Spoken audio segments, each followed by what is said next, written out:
तो फाइनली आप सब लोग हिंदी में पास हो सकते हो। जी हाँ दोस्तों, इस वीडियो में मैं आपको बताने वाला हूँ कि आप हिंदी में कैसे पास हो सकते हो। तो वीडियो में अंत तक की ज़रूर बने रहेंगे दोस्तों। यहाँ पे आपको हिंदी के लिए कुछ टिप्स एंड ट्रिक्स बताई गई हैं एक अखबार का नाम है दैनिक जागरण। तो अगर आप इस वीडियो को देख रहे हो तो वीडियो को जल्दी से जल्दी अपने सभी दोस्तों तक शेयर कर दो, अपने व्हाट्सअप, फेसबुक, ट्विटर, इंस्टाग्राम के ज़रिए, ताकि इस वीडियो को देखकर आपके सभी दोस्तों की हेल्प हो सके। और अगर आपने अभी तक चैनल को सब्सक्राइब नहीं किया है तो तुरंत चैनल को सब्सक्राइब कर लीजिए और बेल आइकॉन ज़रूर दबा लीजिए। दोस्तों, यहाँ पे मैं आपको कोई चीज़ क्लैरिफाई करना चाहता हूँ कि हिंदी के विषय में ऐसा क्या करना चाहिए हमें, बिकॉज बच्चे हिंदी में भी बहुत ज़्यादा घबराते हैं और हिंदी में भी अच्छे नंबर नहीं ला पाते हैं। तो कुछ टिप्स आपको यहाँ पे बताई गई हैं।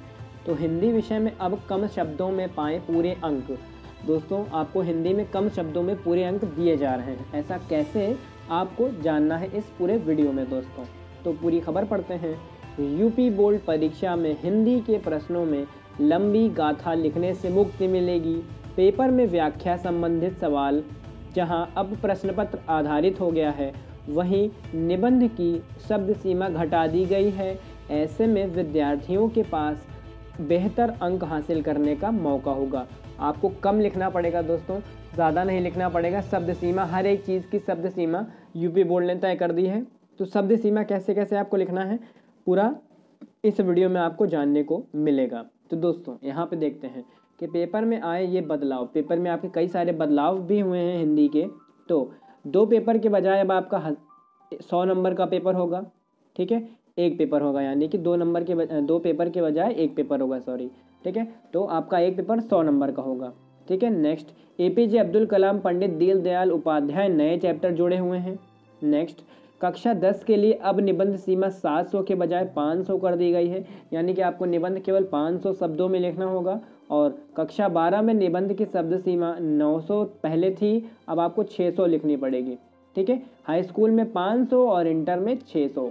ठीक है दोस्तों, नेक्स्ट यहाँ पे खंड काव्य, नाटक और कथा साहित्य 400 शब्द के बजाय 80 शब्द में लिखना होगा। बहुत ही ज़्यादा कम कर दिया खंड काव्य, नाटक और कथा साहित्य। इनमें पहले आपको 400 शब्द लिखने पड़ते थे, मगर अब आपको 80 शब्द लिखने पड़ेंगे। ये है फ़ायदा आपके एनसीईआरटी लागू हो जाने से। 10वीं में हाई स्कूल के गद्य में व्याख्या प्रश्न पत्र आधारित हो गई है, वहीं पद्य में संदर्भ सहित काव्य सौंदर्यीकरण करना होगा आपको। संदर्भ में आपको हाई स्कूल में बता दूं, गद्य काव्य में व्याख्या प्रश्न आधारित हो गए हैं, को व्याख्या करनी पड़ेगी, ज़्यादा डिटेल नहीं लिखनी पड़ेगी। ठीक है दोस्तों, नेक्स्ट, 12वीं के व्याख्या पर प्रश्न गद्य पद्य की पूरी तरह बदल दिया गया है। इन दोनों प्रश्न को आधारित होंगे। आपको 5 प्रश्न दिए रहेंगे, उन 5 प्रश्नों के उत्तर आपको लिखने रहेंगे। ठीक है, पैराग्राफ से प्रश्न में उत्तर लिखें, हेडिंग डाल के बढ़िया अच्छी राइटिंग में आपको वहाँ पे लिखना पड़ेगा। बहुत ही ज़्यादा सुंदर पेपर आपका कर दिया गया है हिंदी का। ठीक है, नेक्स्ट, इस बार गद्य पद्य में सूक्तियाँ नहीं आएंगी। पहले सूक्तियाँ आती थी 6 नंबर की, सूक्तियाँ हटा दी गई हैं। बहुत ही अच्छा, तो आपको और कम लिखना पड़ेगा। तो ये जो टीचर यहाँ पे आपको दिख रहे होंगे, ये टीचर हैं बोर्ड के। बोर्ड में इनसे सवाल पूछा जाता था। इनका नाम है नित्य प्रकाश सिंह। तो इनसे बहुत सारे बच्चों ने सवाल पूछे थे। तो देख लेते हैं सवाल भी इनके कि कौन कौन से सवाल पूछे जा रहे हैं बच्चों की तरफ से। तो पत्र लिखने में क्या सावधानी बरतें, आपको मैं बता दूं। तो देखते हैं, पत्र कैसा और किसे लिखना है। आपको सबसे पहले पता होना चाहिए कि पत्र हमें कैसा लिखना है और किसके टॉपिक पर लिखना है, यानी कि किस नाम पे हमें पत्र लिखना है। ठीक है, यह तय होना चाहिए। कारण, आवेदन पत्र का प्रारूप, शिकायत पत्र का प्रारूप और प्रार्थना पत्र का प्रारूप अलग अलग होना चाहिए। तो ये सारी हेडिंग वो आपको बनानी पड़ेंगी। नेक्स्ट, आपका कमेंट आया है, हिंदी में कम समय में तैयारी कैसे करूं। तो पाठ्यक्रम को 4 हिस्से में आपको बांट लेना चाहिए। इसमें संस्कृत दिग्दर्शिका व व्याकरण एक पार्ट में रखें, और जिन पाठ पर कमज़ोर पकड़, जो आपको लगे कि कमज़ोर है मेरा पाठ, तो उसको बार बार अधिक फोकस करें, मतलब बार बार रिवीजन करने की कोशिश करें उस पाठ का। ठीक है, नेक्स्ट कमेंट आया हुआ है, निबंध पेज के हिसाब से लिखें या शब्दों के संख्या के अनुसार। बहुत ही बढ़िया कमेंट यहाँ पे किसी ने किया हुआ है। तो मैं आपको बता दूँ, निबंध के लिए अब शब्द सीमा तय हो गई है। ठीक है, हाई स्कूल में आपको निबंध 500 शब्दों का लिखना होगा और इंटर में 600 शब्दों का लिखना पड़ेगा। ठीक है दोस्तों, तो हाई स्कूल व इंटरमीडिएट छात्रों के लिए अलग अलग शब्द सीमा गत वर्ष मुकाबले कम हो गई है। बहुत ही ज़्यादा यूपी बोर्ड ने इस बार आपको निबंध के लिए कम कर दिया है। निबंध ही नहीं, पूरे हिंदी के पेपर में ही बहुत सारे घटाव बढ़ाव किए गए हैं। तो बहुत ही सुंदर, अगर आप तैयारी करे होगी अपने यूपी बोर्ड की तो बहुत ही ज़्यादा अच्छे नंबर आएंगे आप सभी के। हिंदी गद्य के प्रश्न याद नहीं होते हैं किसी को।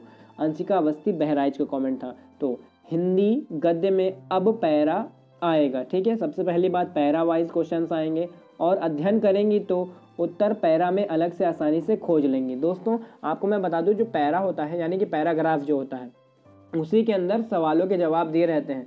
आपको बस एक काम करना है कि वो जो पैरा है आपका, ठीक है, उसको एकदम अच्छे से पढ़ लेना है, अच्छे से दिमाग खोल करके समझ के पढ़ लेना है दोस्तों। तो वो जब आप एकदम क्लियरली पढ़ लोगे तो आपको खुद ही समझ में आ जाएगा कि मेरे को आंसर में इसके क्या लिखना है, ठीक है दोस्तों। तो यही सारी कुछ टिप्स हैं घुमा घुमा करके आपको बताई गई हैं, जो आपके लिए बहुत ही ज़्यादा इंपॉर्टेंट है। और एक और टिप मेरी तरफ से, आप एक काम करो, जा करके अपने दोस्त से या फिर कहीं से भी हिंदी का पिछले 5 साल का मॉडल पेपर ले आओ और उस मॉडल पेपर को कई बार लगा डालो।